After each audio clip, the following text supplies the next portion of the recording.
श्री गणेशाय नमः। ॐ श्री सरस्वत्यै नमः। ॐ श्री गुरुभ्यो नमः। ॐ सदाशिवसमारम्भां शङ्कराचार्यमध्यमाम् अस्मदाचार्यपर्यन्तां वन्दे गुरुपरम्पराम्। ॐ श्री सद्गुरुभ्यो नमः। ॐ ध्यायामि चिन्मयानन्दं गुरुदेवं महामतिं प्रेमपूर्णं क्रियाशीलं सदा लोकहिते रतं कृपालुं सुन्दराकारं समर्थं सत्यदर्शिनं वाचा तत्त्वप्रकाशिन्या शोकमोहविनाशिनं। ॐ श्री चिन्मय सद्गुरवे नमः।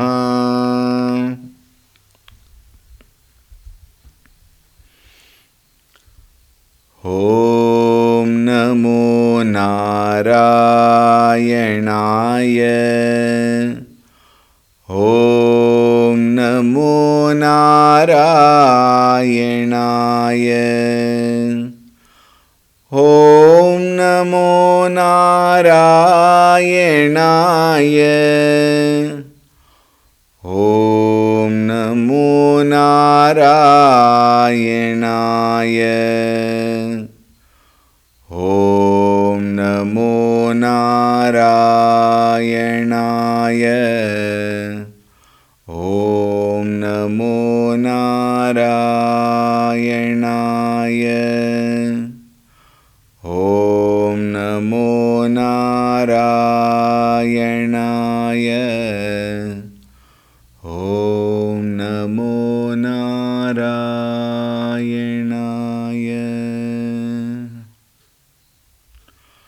ॐ ऋतगं सत्यं परं ब्रह्म पुरुषं कृष्णपिङ्गलम् ऊर्ध्वरेतं विरूपाक्षं विश्वरूपाय वै नमो नमः।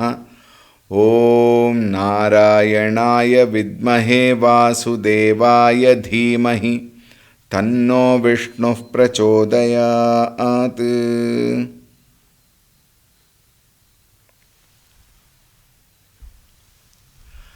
हरि ओम, सुप्रभातम.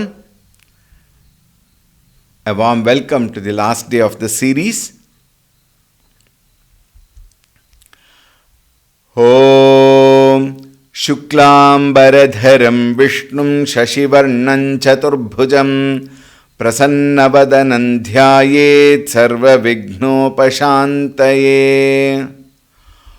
Om शान्ताकारं भुजगशयनं पद्मनाभं सुरेशं विश्वाधारं गगनसदृशं मेघवर्णं शुभांगं लक्ष्मीकान्तं कमलनयनं योगिहृद्ध्यानगम्यं वन्दे विष्णुं भवभयहरं सर्वलोकैकनाथम्।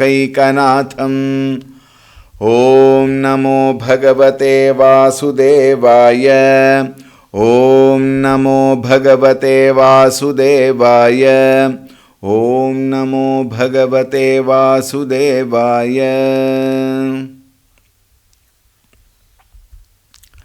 84.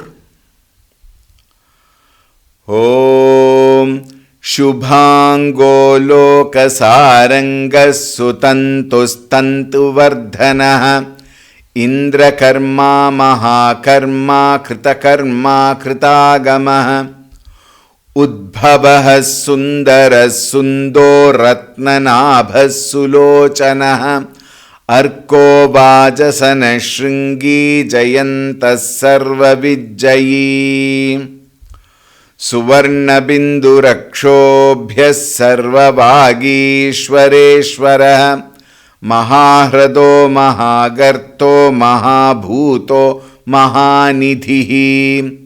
This is the shloka which we have to deal today. We will chant it again. सुवर्णबिन्दुरक्षोभ्यः सर्वभागीश्वरेश्वरः महाह्रदो महागर्तो महाभूतो महानिधिः. Suvarnabinduhu, the 800th nama of Vishnu Sahasranama, says Bhagavan is Suvarnabinduhu. What does that mean? Acharya writes, Bindavaha avayavaha. Avayavaha means limbs. Bindavaha here also means those limbs which are shining. Which are shining meaning what? Swayam Prakashatvat. This we have seen several times during this Vishnu Sahasranama. Bhagavan is Swayam Prakashatvat. He is self-effulgent, therefore all of them are shining. Suvarna Sadrishaha. Suvarna Sadrishaha means like the gold. And therefore Suvarna Binduhu. He is called as Suvarna Bindu. Time and again we come to see that Bhagavan is constantly indicated as self-effulgent. And he is not the reflected consciousness, he is the very consciousness himself. Whereas other than him, everything is reflected consciousness only. The whole world is permeating, the whole world is beautifully functioning because of the presence of Bhagavan everywhere as consciousness. But when that is identified with gadgets, then it is called as reflected consciousness. Therefore, Prathibimbam, it is also said. Here, Suvarna Bindu refers to Bhagavan's limbs which are shining like gold because of his nature of self-effulgence, nature of Satchit Ananda Swarupaha. Shobhano Varnaha Aksharam Bindhuscha Yasmin Mantre Tan Mantratma Va Suvarna Binduhu. Acharya gives another very beautiful meaning to this. He says Aksharam. Aksharam here refers to that Ekaksharam Pranava Mantra, which is Shobhana. Shobhana here meaning what? That which is the most auspicious. Shobhano Varnaha Aksharam Bindhuscha Yasmin Mantre. Mantre means what? Yasmin Mantre, in all the mantras. And here the Pranava Mantra is indicated. Yasmin Mantre Tat Mantra Atmava. He being the very consciousness, he being the very subject matter of all mantras, which is indicated by Mahavakyas, and Mahavakyas is also indicated by Pranava Mantra Om.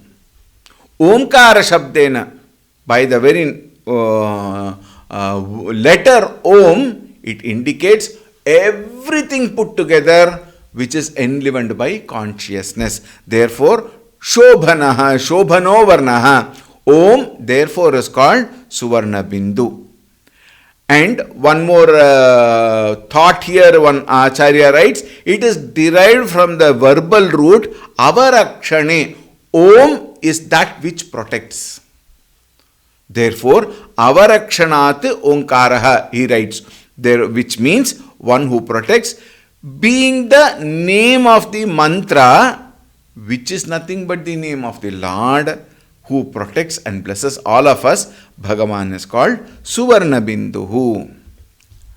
Then comes the most wonderful nama, very, very, very, very important for every one of us. And it indicates what actually we are supposed to be and what we are actually not. What is that? Ragadibhihi Shabdadi Vishayescha Tridisharibhischa Na Kshobhyate iti Akshobhyaha. The one who is never disturbed. Remember yesterday's talk we had made a mention, and I also made a mention, we will discuss with this later. And this is the word. Now see, we will now understand what is it that which we are going through, and then see this particular explanation. Each and every one of us, whoever it may be, each and every one of us, minus Jivan Muktas. Jivan Muktas are not considered in our general discussions. Remember this clearly. Jivan Muktas have gone away from the general bracket of humanity. Alright.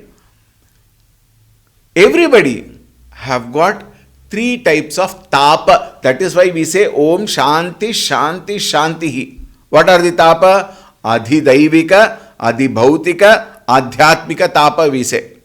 This is from the scriptural standpoint. We will take it from our normal common standpoint. What is the normal common standpoint?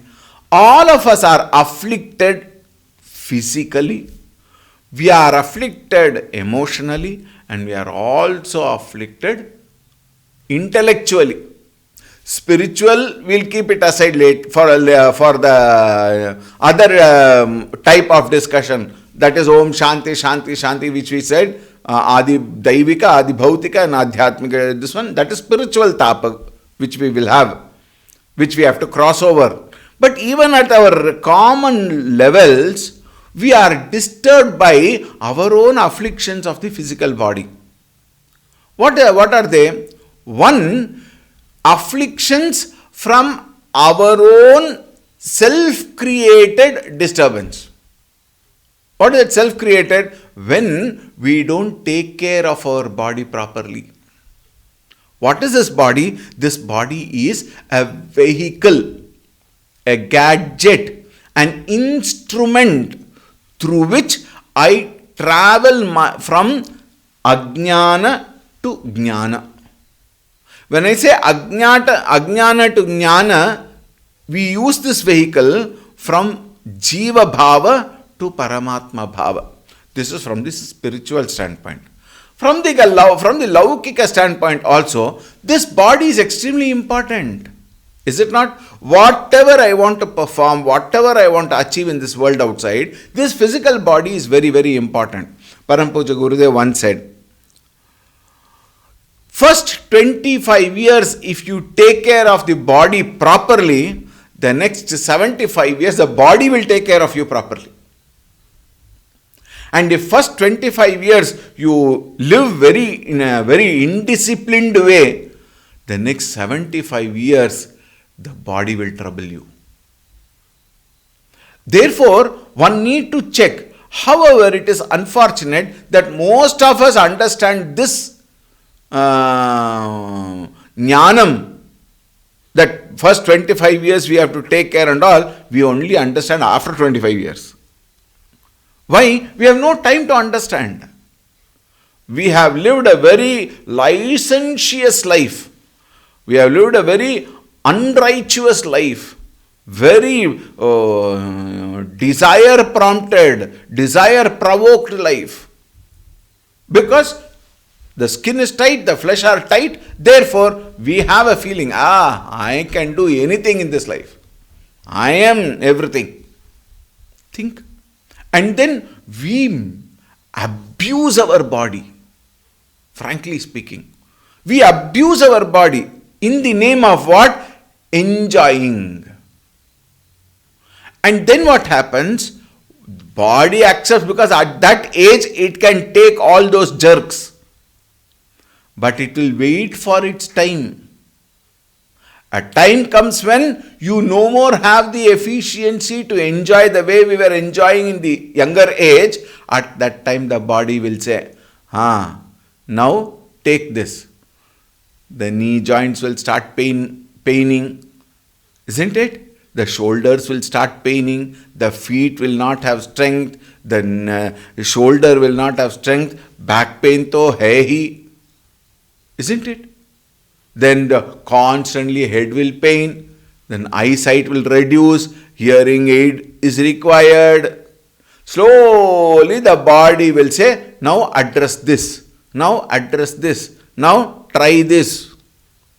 Think. Why? Because we did not take care of it for the first 25 years. Those who have taken care of it very well for the first 25 years, the next 75 years, 75 years is hoping that you live for 100 years, giving you that benefit of doubt, giving you the joy of enjoying, okay, I will live 100 years. But living 100 years is a pain for yourself and for others also, please. In these days, isn't it? Anyway, coming back, the body is so very disturbed by itself because of its own indiscipline, because of its own desire prompted, pleasure prompted enjoyments. Therefore, it is clear body has disturbances. Talk of the mind. In fact, they say pain is for the mind, pain is for the body, suffering is for the mind. When my hand actually pains, who actually suffers the pain is the mind. You cannot say never mind, because it will not allow you to work. Is it not? One back pain, one headache, one stomach pain, think, is sufficient to keep you so disturbed. You can't focus on anything. You cannot do anything. And even if you do, you will make a mess out of it. Is it not? Mentally. Emotionally, we are so disturbed because of our nature, the mind's nature of dependency factor on the external factors. Mind is also disturbed. Mind is so disturbed for everything. At the drop of the hat, your mind gets disturbed. I am hurt. Swamiji, I am hurt. Why? I am upset with him. I am upset with her. Who asked you to get upset? And go most of the time, I would say all the time, but for the benefit of doubt, if you will feel bad, I'll say most of the time we are upset because of our own stupidity. For no fault of ours. Think. We punish our mind for somebody else's fault. Think. Mind is disturbed, constantly disturbed. That person did not look at me. Why is this person staring at me? Well, earlier also I think I might have used this example. When the coffee mug is brought and kept in front of the table, let us suppose your wife or the servant maid or somebody kept the mug 2 feet away. Because of their urgency in doing something, can't you keep this mug here? How can I take it from that distance? Enough. And from there, then you will start pulling all the other strings and then go on fighting. How cheap is our mind that it can take anything and get disturbed? Think. The mind can fall for everything.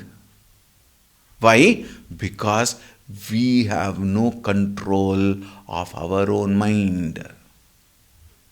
Think. When we don't have control of our own mind, mind will behave in such a fashion that you cannot focus on anything. You cannot be successful in anything. It is very difficult to achieve anything. Why? Mind is disturbed. Intellect. What about intellect? There are a lot of disturbance in the intellect. What is the disturbance there? Non-acceptance factors. Be it in knowledge or be it in people.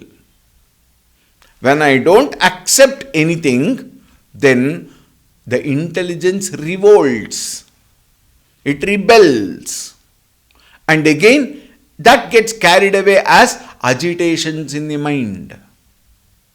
That also provides a fair element of pain even in the body. Think. These disturbances actually take us far away from achieving anything, whatever we want to achieve. All of us actually want to achieve something. This is there at the bottom. At the foundation level, it is there. I have to achieve this. I want to become that. I want to become this.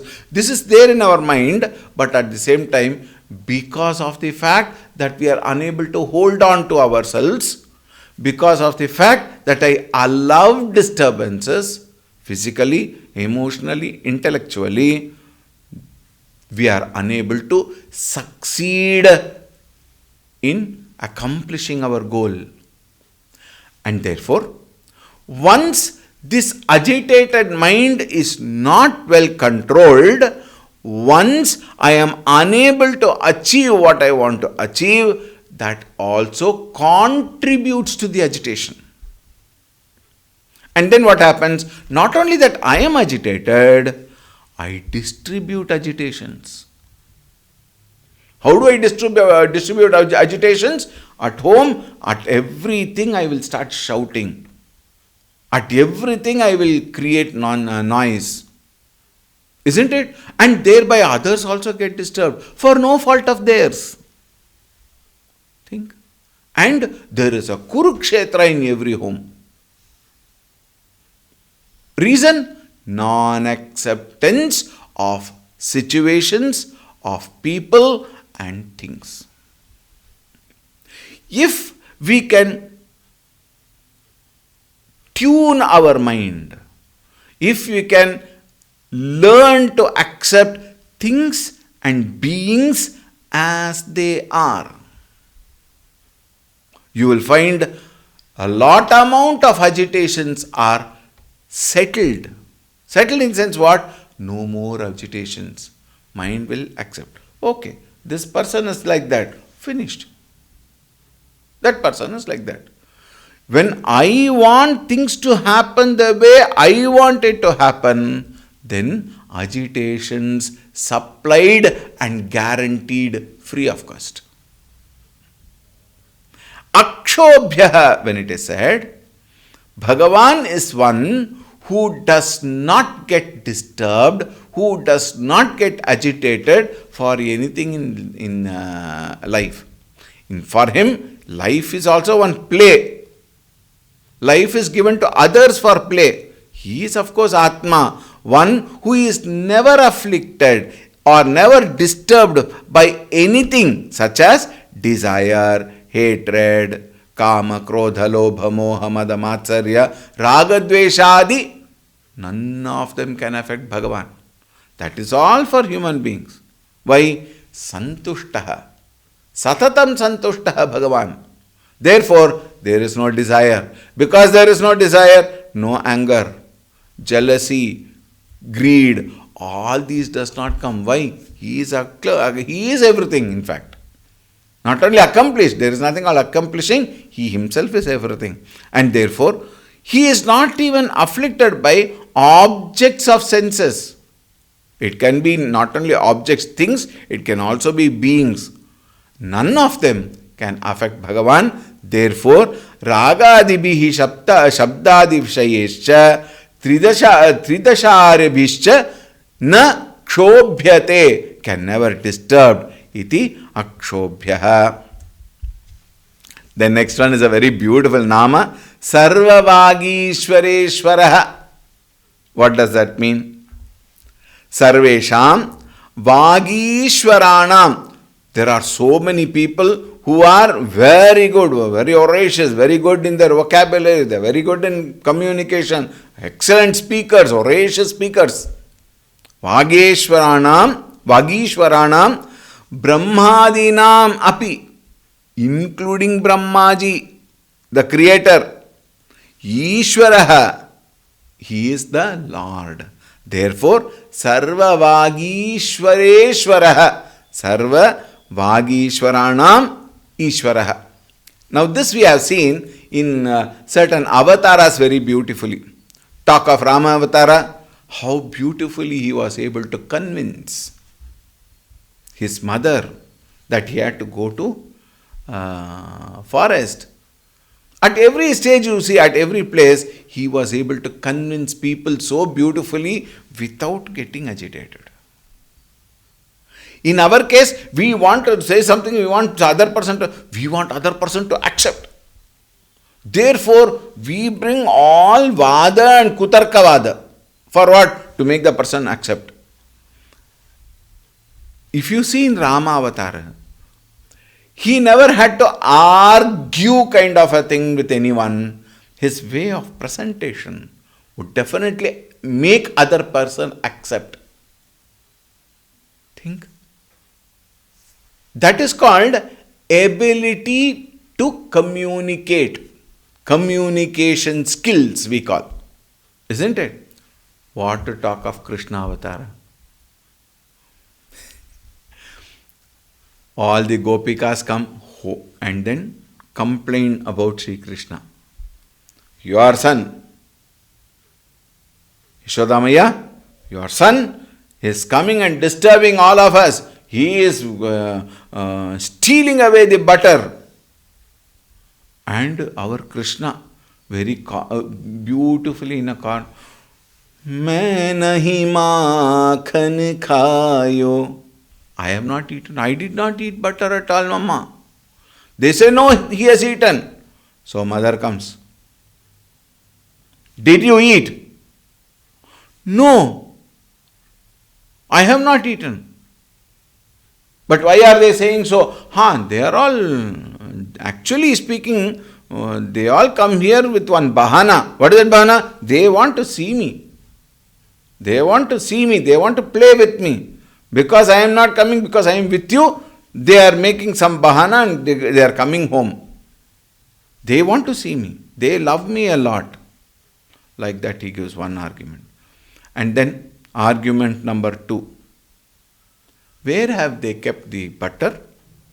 They churn the butter, they put it in the pot, they tie it in the rope and then they hang it in the roof. I am such a small balaka. And my hands, look at my hands. It is so small. And look at me, I am so small. How can my hand reach that height to steal butter? How could you accept such arguments? Yashoda Maya was waiting. For what? Let him finish, then I will tell. She says, that I understand. But how is it that butter is there in your mouth outside? It is still there, butter is there in your mouth. Krishna thought, first guy, I got caught now, what to do? Then immediately, Krishna, brilliant, na? He said, no. These boys who were also there with me for stealing the butter. Now there he got caught, he has stolen the butter. They took the butter, and if they eat and I don't eat, then I will not get caught and they will get caught. Therefore, they laputayo. They put butter in my face. So that they can prove that I also have eaten. Look at the way he is arguing. Argument number 3. And then he thought, this mother this time will not accept, because plenty of people are there to come and complain. Therefore, she will not accept. Then he said, various arguments you take up to establish your point. So argument number 4, what is that? Take all this. Early morning I go to this one, taking all the cows and sheep and everything. Then I go take them, graze them all over and come late in the evening. Tired. Where is the time for me to go and steal butter and stuff like that? Therefore, now because I am doing, you are trying to say whatever you want, take it. I resign from the job of, taking the cows. Mother was quiet. See, some mothers are very intelligent. They keep quiet. Why? They know. The best part, mother also knows. Krishna also knows that the mother knows. Krishna is aware that the mother knows that he has stolen the butter. Mother is aware that Krishna knows that she is aware of he stealing butter. Think, both of them know, and both of them are arguing. And finally, Krishna uses Ramabana. What is that? Hey Maya, I understand. Why you are coming behind me, I understand. Why? Because I am dark. You are white. I am dark. Therefore, you think I am not your child. That is why you are coming against me. Which mother will say that her own child is not her child? Though Devaki Nandana, Bhagavan Krishna is Devaki Nandana, he cannot use that directly. So he brings in one, this is called emotional blackmail. How beautifully our children use the emotional blackmail to the mother, and all mothers like Yashoda Maya will fall for it. Invariably. And then what happens? Finally, she couldn't take that argument. The fifth argument, she says, okay, you have not taken the butter. I accept you have not taken the butter, therefore all of them are lying, you are correct. Finally she accepts. Look at the beautiful presentation of Surdas ji. He says, now that mother has accepted, what? That I have not taken the, but I have not stolen the butter. Then he says, Krishna thinks, Arey Baba, mother has anyway accepted. Now why should I lie? So, look at the play of the words. Main nahi makhan khayo, he says earlier, and then he concludes, Maine hi makhan khayo. He accepts to her that I only stole butter. Think, how beautiful is that episode where the arguments are so beautifully presented. Look at that. Is he not Vagishwara? So beautifully he presents and turns his mind. Now here in this modern world, even in the courts, this is how people get over their mistakes. What? They appoint a very professional lawyer who is able to argue properly, even though they have done a mistake. The arguments, they can bring them out, which is definitely wrong, but then it is happening. What to talk of Bhagavan? If with small intelligence we can win over the court case and stuff like that, why go to court and all? Even in our own day-to-day relationships, how well we establish our point and make the other person, convince the other person that what you say is right. For small petty things, if we can use intelligence and vocabulary and win over, what to talk of Bhagavan, who is the very vocabulary? Think. Therefore he is called Sarvesham Vagishwaranam Brahmadinam api Ishwaraha Sarva Vagishwareshwaraha. Mahahradaha Avagahya Sadanandam Vishramya Sukhamasate Yoginaha iti Mahahrada iva Mahahradaha. Mahahradaha iva Mahahradaha. Acharya writes so beautifully. Shankaracharya. He says, he is like the huge lake. And Mahahrada means huge lake only. He says, Iva. He is a lake like a lake. What does that mean?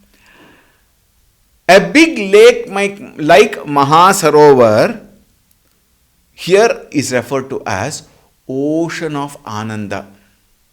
Bhagavan is a lake where all people come and take benefit.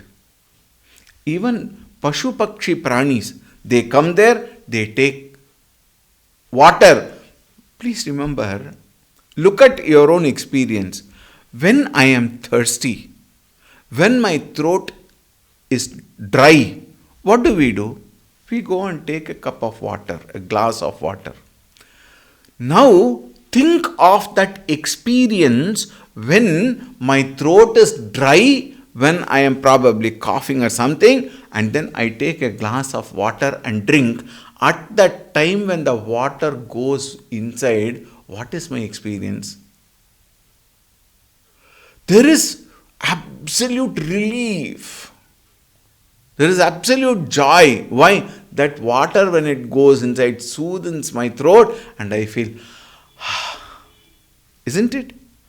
For a small, fraction of a minute, in fact, we should say, drinking water can bring us so much of joy. What to talk of drinking Manasarovar? Here the commentator gives the example of Mansarovar where everybody go and take benefit. And it is said, Bhagavan is like Mahahradaha, an ocean of Ananda, where everybody takes that Ananda by only remembering him. By the very thought of Bhagavan, mind becomes joyful. Think. Mahagartaha. What is Mahagartaha? Mahagartavat asya maya mahati duratyaya iti Mahagartaha. The one who does not surrender to Bhagavan. In the earlier Nama, Mahahradaha, everybody takes the benefit. All devotees go to Bhagavan, taking the name of the Bhagavan, looking at the form of the Bhagavan, thinking about the Leelas of the Bhagavan, taking the knowledge from his Leela. People enjoy, people love to listen to him, isn't it? You know, what is that song? Khelati mama hridaye. Mama hridaye, Shri Ramaha khelati. He and every part of Bhagavan is talked about, and then there is a joy experience inexplicable. At the same time, Mahagartaha. Garta means a ditch, a huge, in our language we may say manhole, for example. You can see the roads, you will understand. Our Indian roads. Now, thank God, thanks to the current government, very beautifully all roads are becoming better. But you know how the roads were. Everywhere potholes, everywhere manholes, everywhere ditches. And if that is not sufficient, they also contribute humps at unwarranted places. Think, it's a roller coaster ride as though. And our life is going like that. And Acharya says, the one who does not surrender to Bhagavan will find plenty of garta. What is garta? Huge ditch. Ditch of what? Samsara. One falls in the ditch of samsara, unable to come up. Because of what? Because they have not surrendered at the feet of the Bhagavan, and not knowing the nature of Bhagavan, they get carried away by the samsarika jivana, and then they are already in that ditch. And in case they come out, again their jivana is a big roller coaster, full of negativities, full of ups and downs, and you will find the whole life is a painful life. Think. Therefore, he is also called Mahagartaha. The one is like the one who is like a great canyon. Canyon is what? Garta, ditch. And his Maya is difficult to cross. Not so easily you can cross Maya. Why? Maya is like that huge ditch. And unknowingly you come, and then suddenly you fall in. Where? To Maya. Aren't we fallen to Maya today? Tell me. We are all in the, fist of Maya. And we are taken, we are thrown hither and thither. We run pillar to post. For what? For quietude, for joy. But then, having caught up in Maya, we cannot enjoy that supreme. Only when we surrender at the feet of Bhagavan can we become very peaceful, joyful living beings in this world. Mahabhutaha. Kalatrayan avachinna swarupatvat mahabhutaha. Bhuta means being. He is the greatest being who is unaffected by time or space. One who exists at all three periods of time, meaning one who has transcended time and space. This again we have several times gone through it. And he is called as Mahabhutaha, the one who exists at all periods of time. Mahanidhihi. Nidhi means, we all know, the reservoir, the storehouse, chest they call, where we all keep all our money and etc. Sarvabhutani asmin nidhiyante. One who is the abode, the nidhi, the treasure house of what? Sarvabhutani iti nidhihi.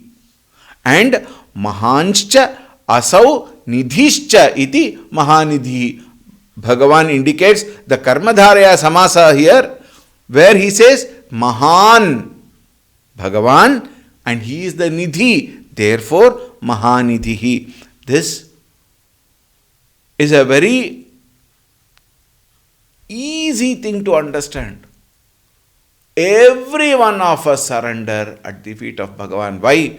It is only Bhagavan who can remove all our problems. It is only Bhagavan who can take us to that heights. It is only Bhagavan who can help us cross this ocean of samsara. Therefore, he is called Mahanidhi, where everybody come and take shelter under Bhagavan. With that, the shloka ends. With that, the series end. We will again meet on the 16th for the 11th and 12th chapter learning. In this series between 16th to 25th of June, we will learn 11th and 12th chapter, one of the most beautiful chapters of Bhagavad Gita. Not that others are not beautiful, but this is, each one I've got some soft corner, you see. Some people love Karma Yoga, some people love Bhakti Yoga, some people love Jnana Yoga. So, by and large, Bhakti Yoga is taken up, and 12th chapter in particular is such a beautiful chapter, Bhakti Yoga. 11th chapter has got such wonderful shlokas. We will learn from the 16th to 25th. And most important point which I would like to mention. We have completed 86 shlokas in the series of Vishnu Sahasranama, and we will complete Vishnu Sahasranama 107 shlokas, plus briefly we will also see the Phalashruti. All that we will see, and will complete our saga of Vishnu Sahasranama, which has been going through for the past 14 months. In 14 months, we will complete. The 14th month is in July. We will enjoy that final portion of Vishnu Sahasranama and conclude. We will meet again on the 16th for Bhagavad Gita, and on the 1st for the final series of Vishnu Sahasranama. Om Namo Narayanaaya. Om Namo Narayanaaya. Om Namo Narayanaaya. Om Namo Narayanaaya. Om Namo Narayanaaya. Om Namo Narayanaaya. Om Namo Narayanaaya. Om Namo Narayanaaya. Om Namo Narayanaaya. Om Namo Narayanaaya. Om Namo Narayanaaya. Om Namo Narayanaaya. Om Namo Narayanaaya. Om Namo Narayanaaya. Before we depart for this series, thank you very much, all those who have been supporting Sadhana Mandira through your Guru Dakshinas. Thank you so much. We will meet on 16th. Hari Om.